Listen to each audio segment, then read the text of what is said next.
Seigneur soit avec vous. Évangile de Jésus-Christ selon Saint Jean. En ce temps-là, Jésus avait donné un enseignement dans la synagogue de Capharnaüm. Beaucoup de ses disciples qui avaient entendu déclarèrent: cette parole est très dure. Qui peut l'écouter? Jésus savait en lui-même que ses disciples récriminaient à son sujet. Il leur dit: cela vous scandalise? Et quand vous verrez le Fils de l'homme monter là où il était auparavant, c'est l'Esprit qui fait vivre. La chair n'est capable de rien. Les paroles que je vous ai dites sont esprit, ils sont vie. Mais il y en a parmi vous qui ne croient pas. Jésus savait en effet depuis le commencement quels étaient ceux qui ne croyaient pas et qui était celui qui le livrerait. Il ajouta: voilà pourquoi je vous ai dit que personne ne peut venir à moi si cela ne lui est pas donné par le Père. À partir de ce moment, beaucoup de ses disciples s'en retournèrent et cessèrent de l'accompagner. Alors Jésus dit aux 12, voulez-vous partir vous aussi? Simon-Pierre lui répondit, Seigneur, à qui irons-nous? Tu as les paroles de la vie éternelle. Quant à nous, nous croyons et nous savons que tu es le Saint de Dieu. Acclamons la parole du Seigneur. Bien, mes frères, avant de commencer, je suis très content aujourd'hui de voir parmi nous l'Akh Adel Ghali. Lève la main. Vous savez, il vient de combattre bien la maladie. Il avait tout un hâte et désir fort pour venir à célébrer avec nous la messe. Et voilà, Adel, le Seigneur te le donne. J'espère que tu es content, il vit en plénitude. Et je vois aussi, il vient de retourner de l'Égypte. Mademoiselle Mireille Francis, lève la main. Oui, c'était bien en Égypte. Tu as aimé? Ah, j'espère qu'elle va t'aider dans la mission que tu as ici. Bien. Quelqu'un aussi, il est retourné de l'Égypte? Alhamdulillah. Oui, Inch'Allah, la parole aujourd'hui, il parle de l'alliance. L'alliance, qu'est-ce que c'est l'alliance? Quand un jeune homme se présente à une jeune fille, il lui présente une alliance. الدبل لما يخطب مش قبل يعمل خطوبة يلبس الدبل مش يروح يعيش معاها كده في العبط. مفيش الحاجات دي عندنا. لو حد يعمل كده احنا مسجلين احسن يقولوا بعمل لكم انتميديه. C'est bien, mais vous comprenez. L'alliance, c'est quelque chose dans lequel les deux partenaires, ils veulent se mettre ensemble pour le vivre éternellement. La première lecture Il parle de Josué, l'homme qui a conduit le peuple à la terre promise. Waouh, c'est une mission fantastique. Conduire quelqu'un ici pour avoir la vie éternelle. Il demande que je sois dans la vérité. Il demande que tu sois soumis à la vérité. Ce n'est pas que c'est que je t'ai dit quelque chose, tu le fais. La vérité, c'est le Christ. Alors je t'annonce le Christ et toi, tu es soumis à lui. C'est-à-dire, tu fais ce qu'il te demande. L'alliance. Alors le peuple, maintenant, il est entré dans la terre promise, mais se passe que quelques-uns, ils ont commencé à douter. Alors Josué, à la fin de sa conduite, il fait cette alliance. Qu'est-ce qu'il fait? Il dit, moi et ma maison, nous allons suivre le Seigneur. Vous, les 12 tribus d'Israël, qu'est-ce que vous voulez faire? Nous aussi, ils ont dit, nous voulons suivre le Seigneur. Alors ils se sont mis ensemble dans cette alliance. Vous croyez à ma parole et moi, je vous défends. Je vous donne la vie. Voilà l'alliance pour toujours. Mais où il y a l'alliance dans le Nouveau Testament, dans l'Évangile? Il y a une situation très critique. Jésus parlait que lui, il est la nouvelle alliance.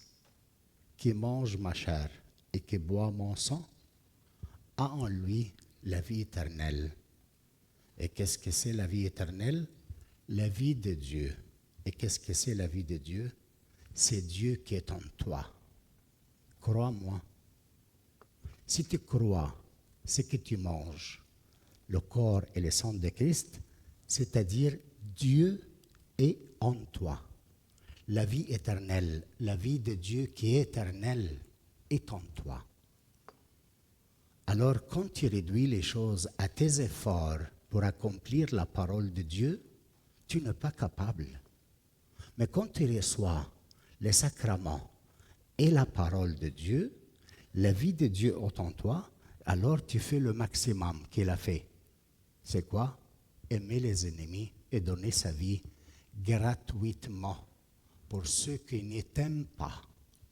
Pour ta femme, pour ton mari, pour tes enfants, pour le travail. Tu es en train de perdre ta vie. Et quand on n'a pas en nous la vie éternelle, c'est très difficile à se donner à la maison, dans le nettoyage de la maison, dans le travail, dans la relation avec mon mari et ma femme. Il y a beaucoup de difficultés avec mes enfants. Alors, je reste accablé par les difficultés de l'école, de la maison, de travail, de études, de je ne sais pas quoi. Tout me fatigue. Pourquoi? Parce que je suis seul, sans vie éternelle en moi, sans la vie de Dieu que je suis appelé à le vivre. Alors, si j'ai en moi cette vie éternelle, je peux t'aimer quand tu es contre moi. Parce que c'est Dieu qui est en moi, c'est la vie de Dieu qui est en moi qu'il t'aime. C'est ce qu'il fait, la nature divine en moi. Ce n'est pas mes efforts, ni ma force, ni mon engagement. Tu comprends? Pas ça. Nous sommes appelés à recevoir le corps et le sang de Christ, mais dans le même temps, en sachant une seule chose, que le Seigneur accomplit en moi gratuitement ce qu'il s'appelle le maximum, l'amour à l'ennemi. C'est lui qui va le faire, ce n'est pas toi. Alors je peux aimer ma femme, je peux aimer mes enfants, je peux aimer le travail, la personne qui me fait de mal. Je peux donner ma vie gratuitement à lui, si j'ai en moi la vie éternelle. Jésus a terminé ses discours dans l'évangile d'aujourd'hui et il a eu des problèmes. Qu'est-ce qu'il a eu? Ses disciples. Jésus avait les 12 apôtres et ils avaient aussi des disciples. Des disciples, il y avait 72, plus ou moins. 70, 72. Il y a qui dit ça, il y a qui dit ça.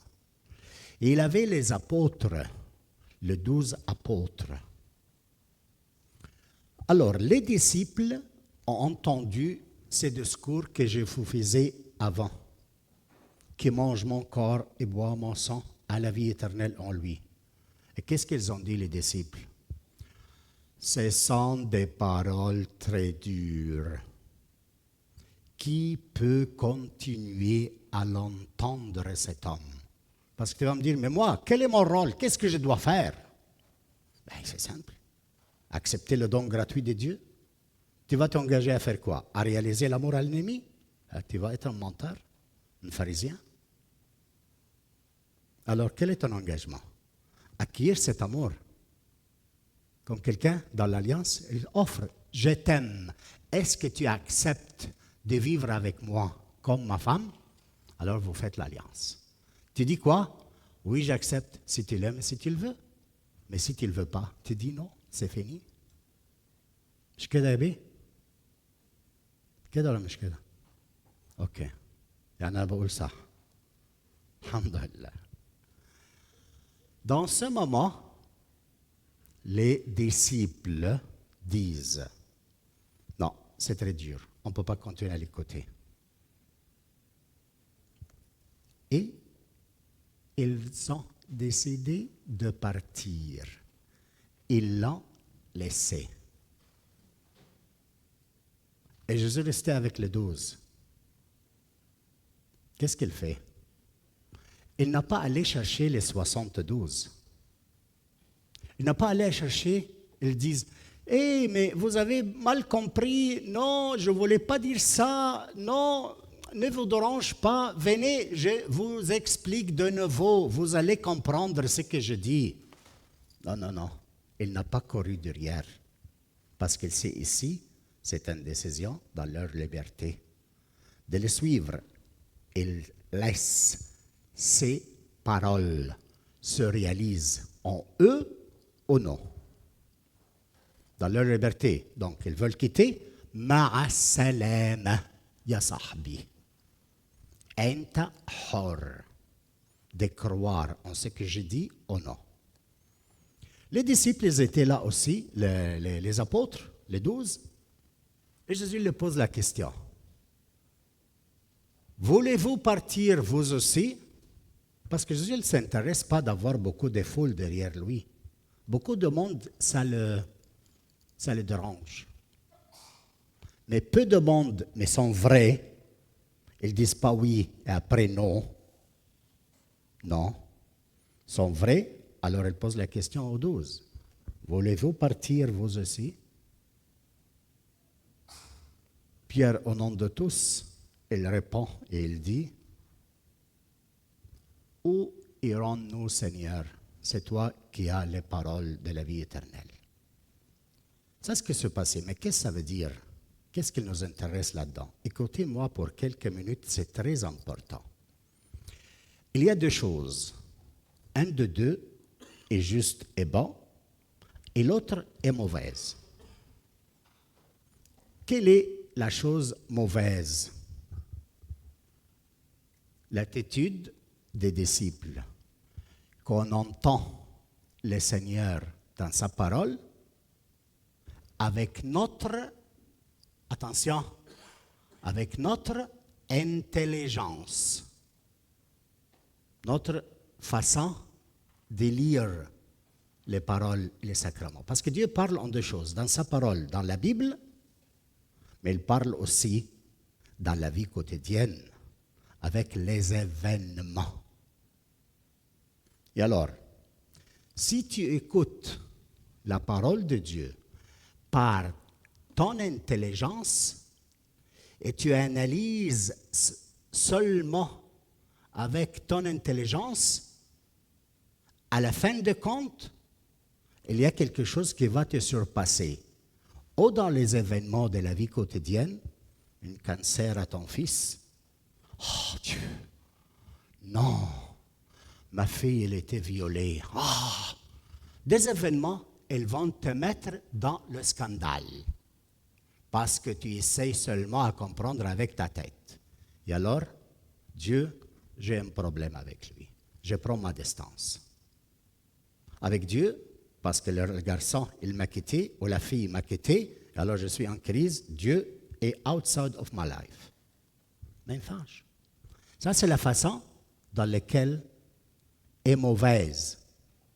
On ne peut pas avoir l'accès à Jésus-Christ avec notre intelligence.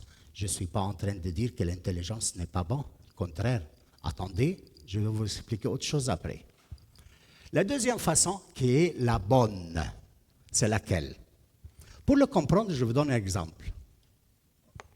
Il y a ici un papa, par exemple.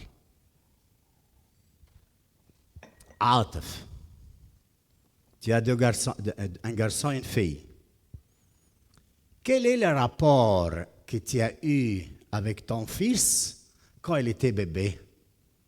Tu le gâtais, tu jouais avec lui. Tu as eu quoi?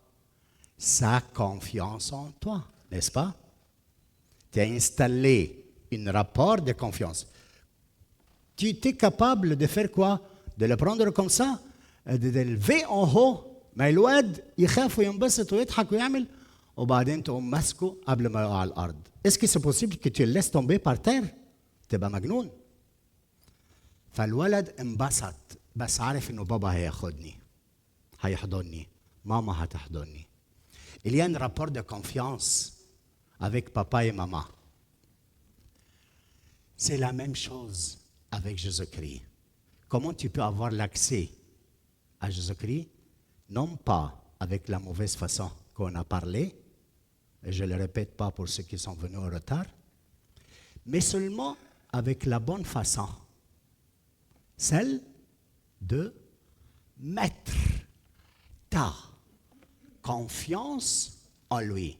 Et qu'est-ce que c'est la confiance? C'est la foi.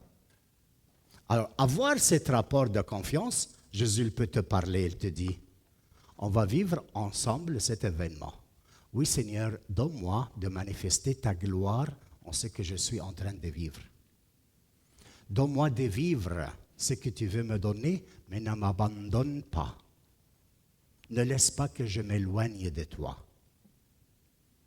C'est pour cela qu'il dit, Pierre, où irons-nous, Seigneur? C'est seulement toi que tu as les paroles de la vie éternelle. C'est seulement toi, Seigneur, que je peux mettre ma confiance en toi. Parce que tu n'as jamais m'a déçu, tu n'as jamais m'abandonné, mais tu es toujours avec moi et tu m'aimes. C'est pour cela, quant à nous, dit Saint Pierre, nous croyons et nous savons que tu es le Saint de Dieu. J'espère qu'elle soit ta confession de foi aujourd'hui, ta profession de la foi. Je sais, Seigneur, que tu es le Saint de Dieu, tu es le Fils de Dieu. Et tu veux faire de moi pareil à toi. Amen.